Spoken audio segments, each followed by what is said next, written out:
Eleanor had always been a woman of the sea. At 68, she lived alone in a weathered wooden cottage perched on the edge of a small coastal town in America, where the salty air kissed her cheeks every morning and the rhythmic crash of waves was her lullaby. Her days were simple but rich, hours spent combing the beach for treasures the tide left behind. Voso, as she called them in her quiet moments, were her pride and joy. She'd cradle each one like a fragile memory.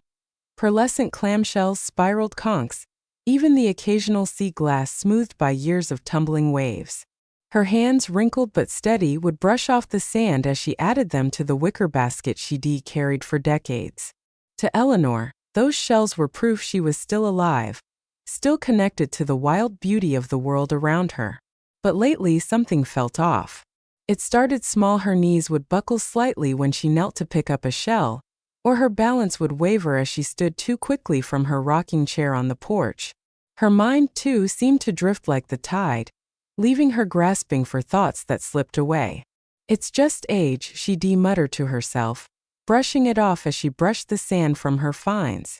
After all, she'd lived 68 good years. Shouldn't her body feel a little worn, like the driftwood she stepped over on her walks? She refused to let it slow her down.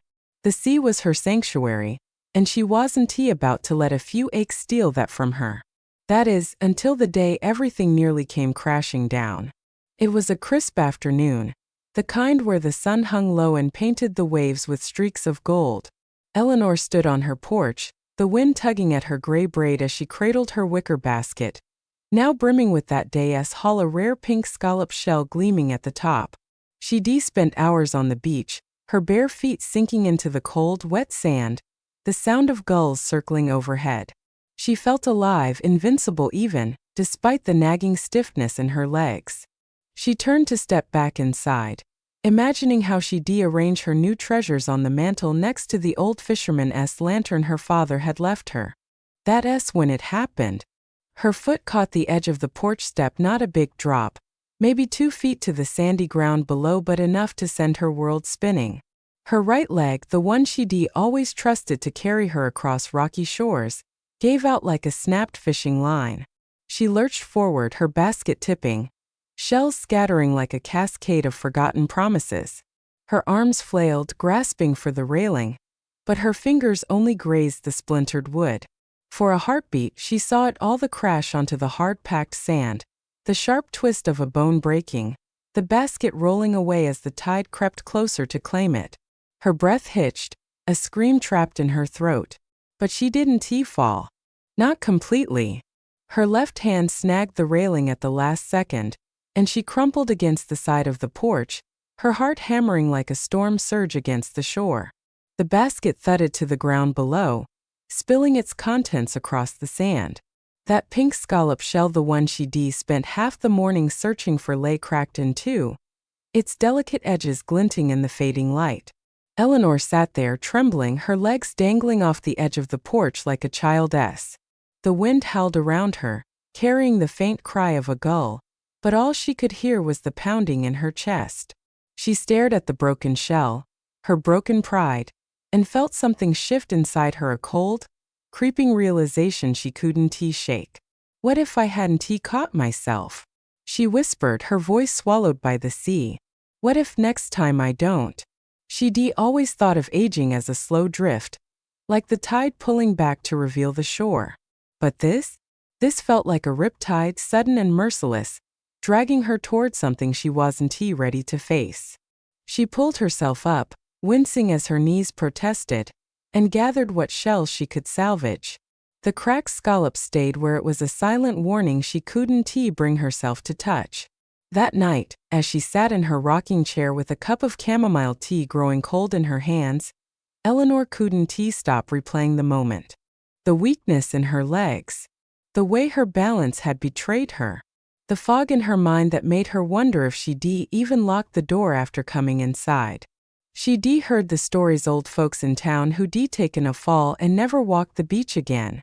Mrs. Carter, who broke her hip last winter and now sat in a wheelchair at the nursing home, staring out at a sea she'd never touch. Old Tom, the fisherman, who'd tumbled down his dock stairs and washed up days later, tangled in his own nets. Eleanor shivered, pulling her shawl tighter.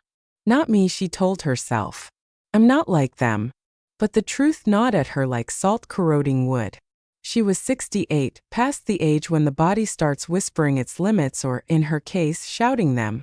She thought of her sister, Clara, who lived 3 states away and called every Sunday to check in. Clara had warned her once, years ago, about the risks of living alone by the sea at her age. You're too stubborn, Ellie, she said with that big sister tone. One day, that house is going to be too much for you. Eleanor had laughed it off then, but now, with the porch incident still fresh, Clara's words echoed louder than the waves outside. She set her tea down and leaned back, her eyes tracing the familiar cracks in the ceiling. She'd built a life here, a good one, carved out of solitude and the treasures of the tide. Was it slipping away from her now, piece by piece, like sand through her fingers? She didn't want to believe it. But as she drifted into an uneasy sleep, the question lingered, sharp and unyielding. What if this was just the beginning? The next morning the sea was calm, a mirror of blue stretching to the horizon. Eleanor stood at her window, watching the gulls dip and soar, and tried to shake the unease clinging to her like damp salt on her skin. She told herself it was a fluke, a one-time scare. She'd be fine, she always was. But deep down a tiny voice whispered back, "What if you're wrong?" Here's the thing, though Eleanor didn't know it yet, but she was standing on the edge of something bigger than a broken shell or a shaky step. There are 3 warning signs, silent as the tide, that creep up on most people after 66. Signs that scream danger if you know where to look, signs that could have saved her from what was coming next. And the scariest part? She'd already missed the first one. So let me ask you this. Do you know the 3 warning signs of falls that almost everyone over 66 ignores? The ones that could mean the difference between a life of freedom and one cut short? Stick with me because Eleanor's story is about to get real, and it might just save someone you love. Eleanor woke the next morning with the sea calling her name.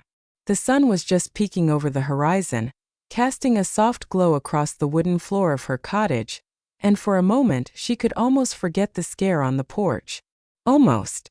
Her knees creaked as she eased out of bed, a reminder that yesterday wasn't just a bad dream.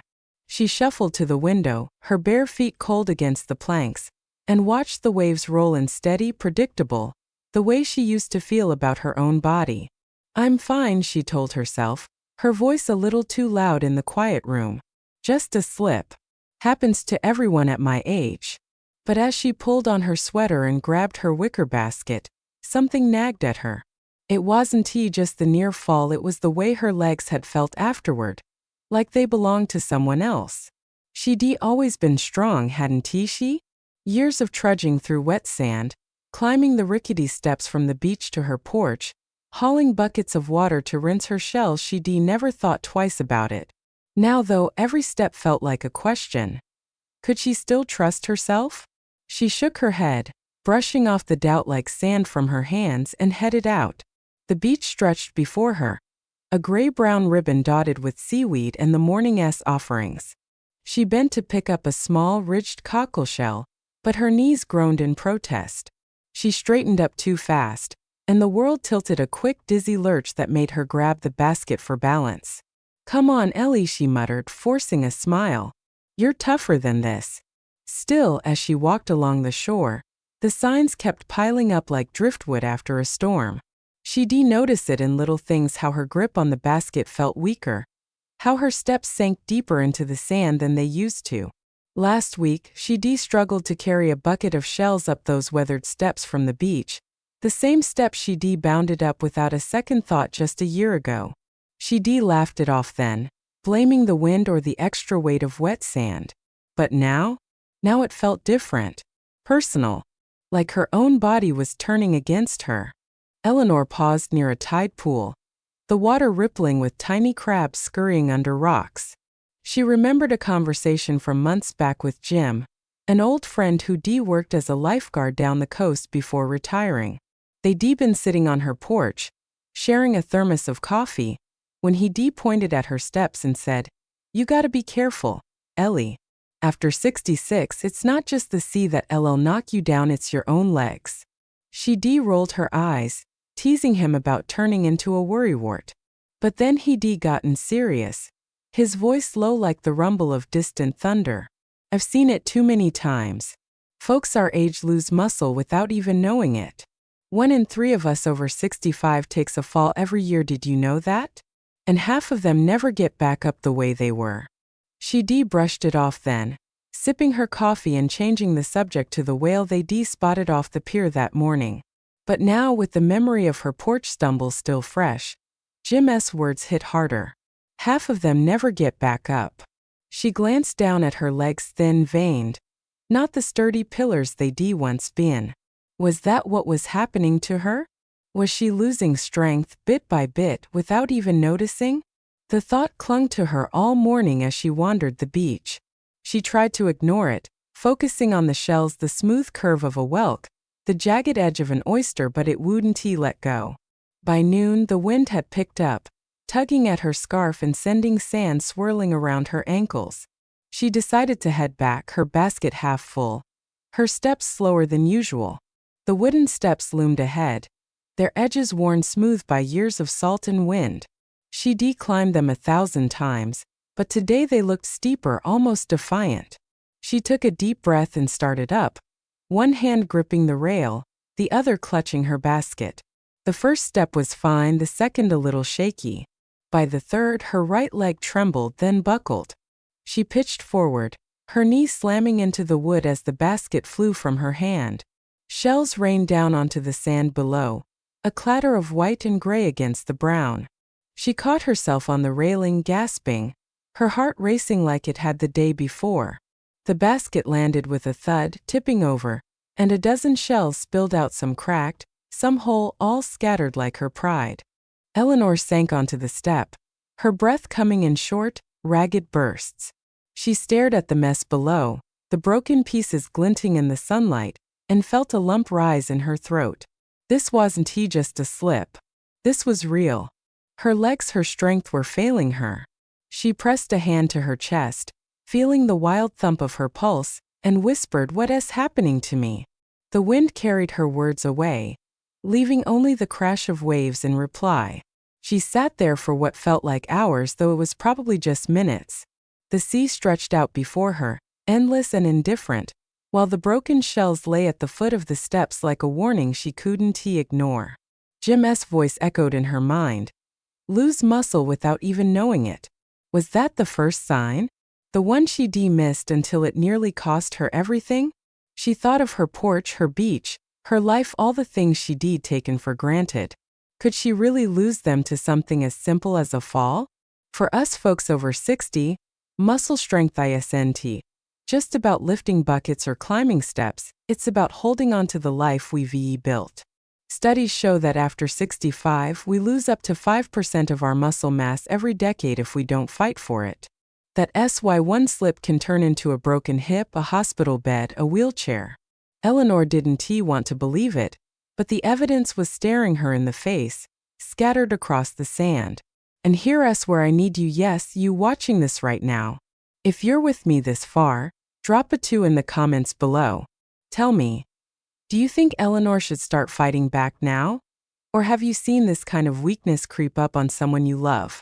Maybe your knees ache a little more these days, or your grip isn't what it used to be. Share it with me down there. Let us talk about it, because Eleanor's story isn't over yet, and neither is yours. That afternoon, as she hauled herself up the rest of the steps slowly, painfully, Eleanor made a promise to herself. She'd figure this out. She had to.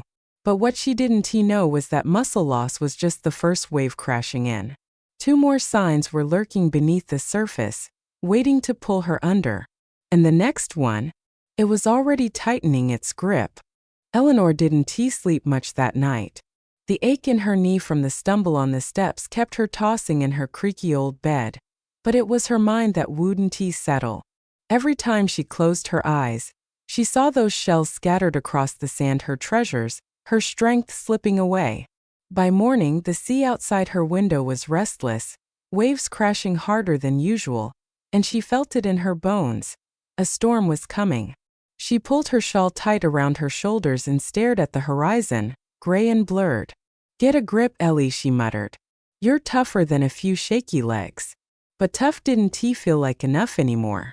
She spent the last day replaying Jim S. words, how muscle loss sneaks up on you after 66, how it's the first crack in a foundation you don't even know is crumbling. She promised herself she'd fight back. Maybe start carrying lighter loads or holding the railing tighter. Simple fixes, right? She wasn't ready to admit there might be more to it. Not yet. Still, as she sipped her tea that morning, her hands trembling just enough to spill a drop on the table, she couldn't ignore the signs piling up like storm clouds. It wasn't just her legs. Lately, standing up from her rocking chair sent a wave of dizziness through her, like the world was tilting under her feet. She'd blink it away, steady herself on the armrest and move on. Low blood pressure, she told herself once, chalking it up to skipping breakfast. But it kept happening when she stood to grab her basket, when she turned too fast to check the kettle. Each time the room spun for a heartbeat, leaving her clutching whatever was close. She didn't want to call it what it was, loss of balance. That was for frail folks, not her, not Eleanor, who walked miles of shoreline without a second thought. But the truth was stubborn, and it stuck to her like damp sand. She remembered her neighbor Betty, who'd taken a spill on her porch 2 summers back. One minute I was fine, Betty had said, her voice shaky over a cup of tea. The next, I was flat on my back, staring at the sky. Doctor said my balance was shot. Happens to us all eventually. Betty hadn't walked the beach since, her cane now a permanent fixture by her door. Eleanor had pitied her then. Now she wondered if she was staring down the same path. That afternoon she decided to test herself. The wind was picking up, rattling the windows, but she grabbed her basket anyway. I'm not giving up my shells, she said aloud, as if the sea could hear her defiance. She made it down the steps slowly, one hand glued to the rail and onto the beach. The sand sucked at her shoes, heavier than usual, but she pressed on. She found a small, perfect sand dollar, its star pattern crisp against the white, and bent to pick it up. That S when it hit her again, dizziness, sharp and sudden like a rogue wave. She swayed, her vision blurring, and dropped to one knee, the sand dollar tumbling from her fingers. Damn it, she hissed, her breath ragged. She stayed there, hands pressed into the cold sand, waiting for the world to steady. A gull screeched overhead, mocking her, and she felt a pang of something she hadn't felt in years, fear. Not just of falling, but of losing herself, her freedom, her sea, her life. She hauled herself up, brushing sand from her palms, and limped back home, the sand dollar left behind. Balance, she thought bitterly. Another piece of me slipping away. But it wasn't just her body playing tricks. Her mind was starting to fray too, and that scared her more than anything. It started small, forgetting where she'd set her basket, calling a turn a seagull when she'd known the difference since she was a girl. She'd laugh it off, blaming a long day or a restless night. But lately it was worse. Yesterday she'd spent 10 minutes searching for her keys, only to find them in her pocket. This morning she'd stared at her tea tin, blanking on why she'd opened it. Come on, brain, she'd grumbled, tapping her temple. Keep up. She didn't want to name it cognitive decline, but the word hovered like a shadow. She'd seen it in her father years ago, before the sea took him. He'd forget names, dates, even how to tie a knot. He'd mastered as a fisherman.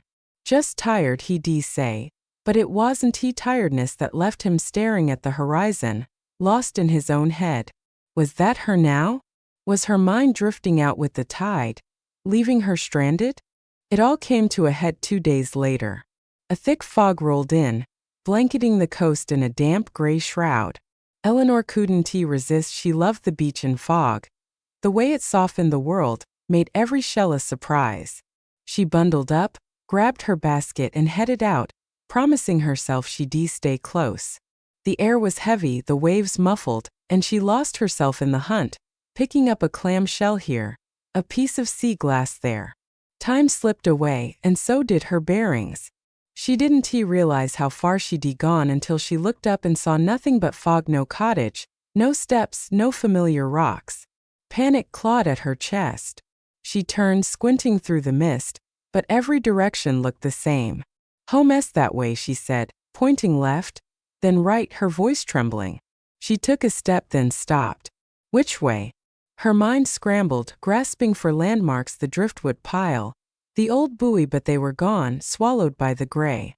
The dizziness hit again, harder this time, and she stumbled, her basket dropping as she caught herself on a rock. Help! She called, but the fog ate her voice. The waves roared closer, louder, and she realized the tide was rising. She pictured it slipping on wet sand, falling, the water pulling her under.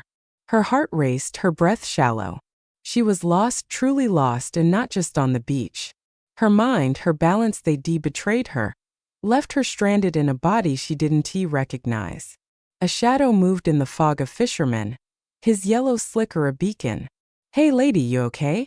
He shouted, trudging toward her. She nodded, too shaken to speak, and he guided her back, his hand firm on her arm. The cottage emerged from the mist like a ghost, and she sank onto the porch steps, the fisherman's "take care" now fading behind her.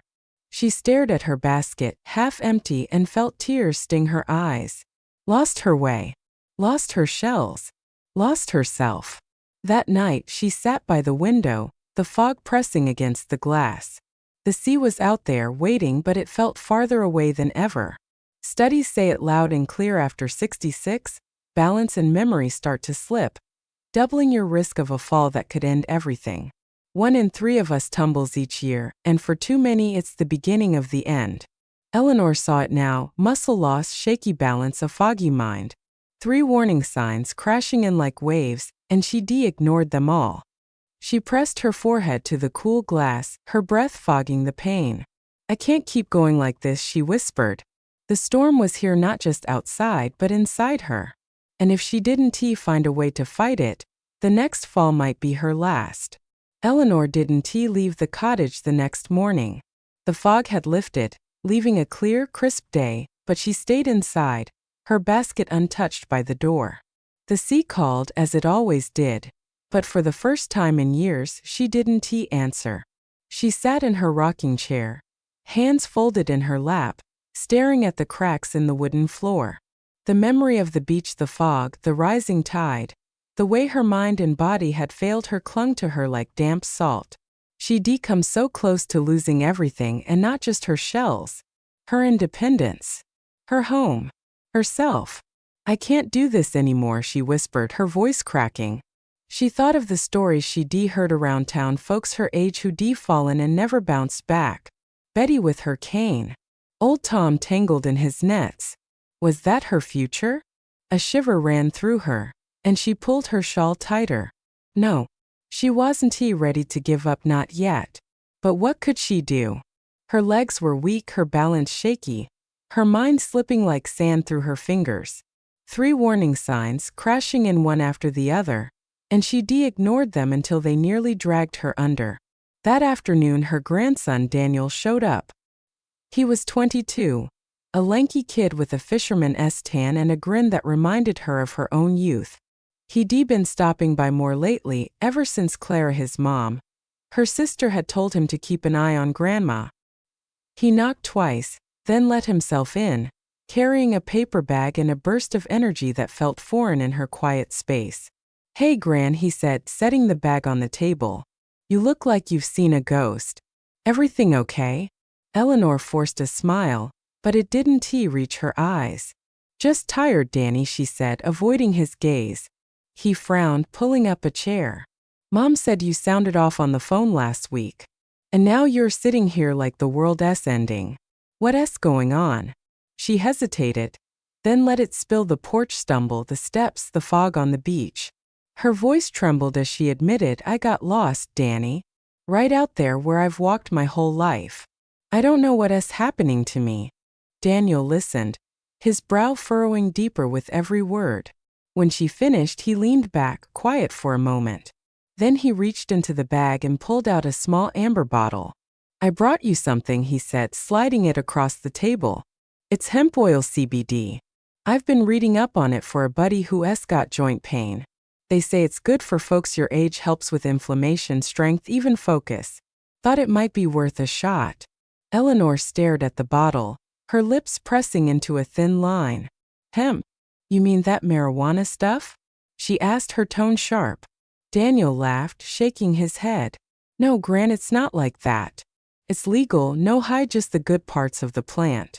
Look, you're tougher than anyone I know, but even you can't fight age with stubbornness alone. Give it a try.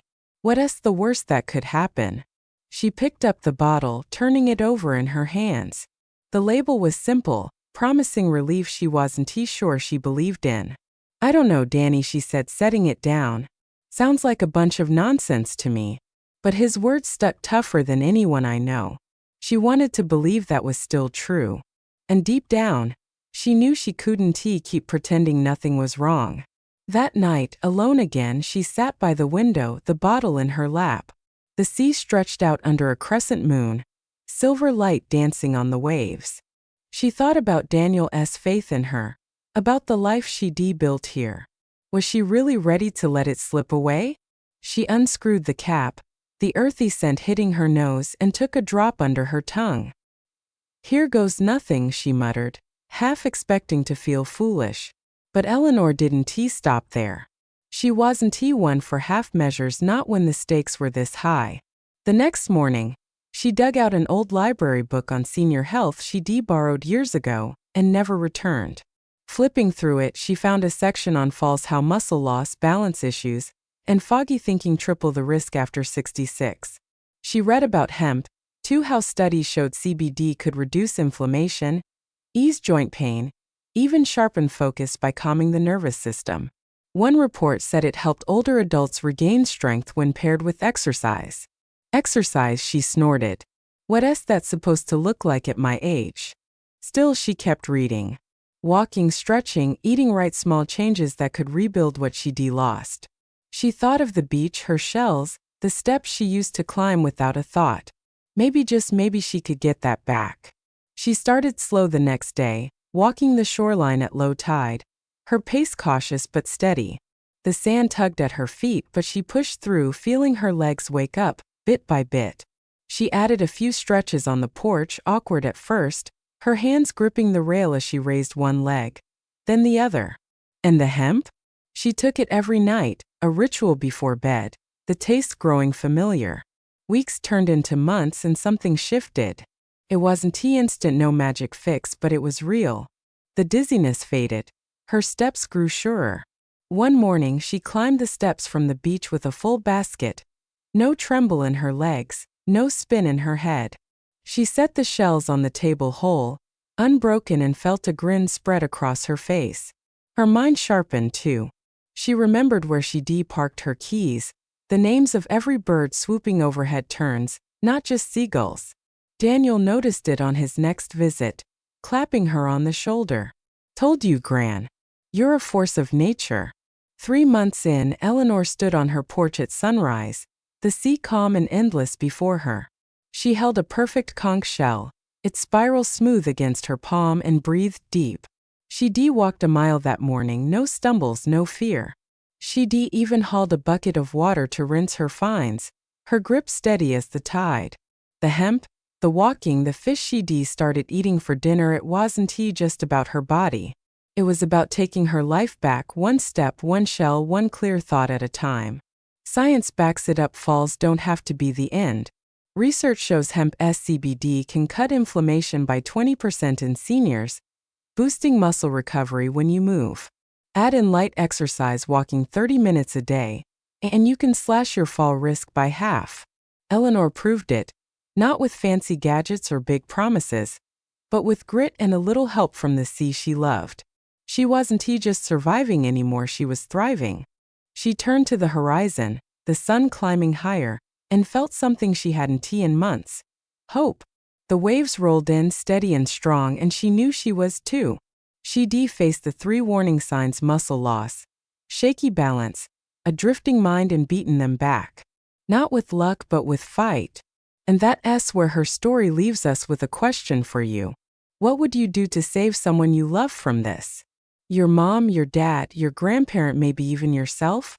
3 signs can steal a life after 66, but they don't have to. Eleanor found her way back, and so can you. Drop your thoughts below. What's your next step to keep the ones you care about standing tall? Because this isn't just her story, it's ours.